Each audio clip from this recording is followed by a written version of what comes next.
To understand the layout of Paris, look at the water. For over 6,000 years, human settlement here has been defined by the River Seine.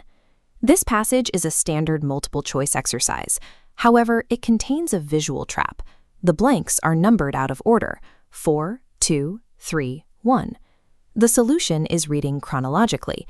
Connect the first physical gap, marked 4, directly down to the fourth group of options. By processing the text exactly as it is written, you bypass the formatting noise and maintain your focus on the actual grammar. Let's isolate the sentence with our first chronological blank. We need the correct verb describing the barricades. It's tempting to select were created, but this sentence already has an active main verb, were constructed.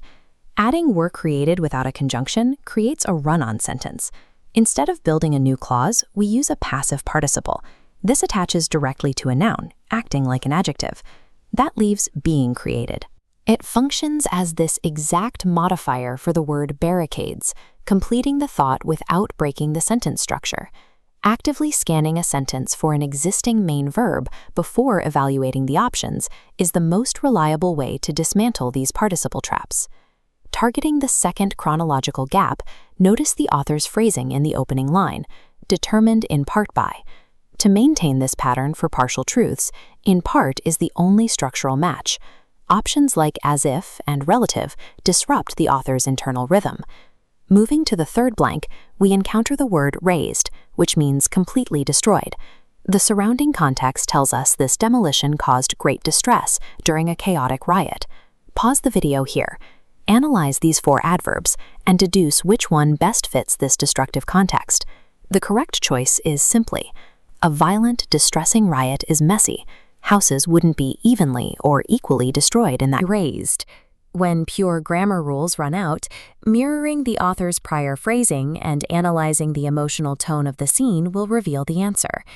Here is the final phrase, focusing on gap number 1. The sentence concludes with "when buildings are torn." This is a direct vocabulary test, targeting your knowledge of strict collocations. The correct English phrasal verb for demolishing a building is torn down.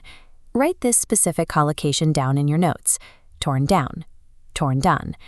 Let's review the 3 main tactics used to clear this text. First, we ignored the messy numbering and read chronologically. Second, we avoided run-on sentences by using participles.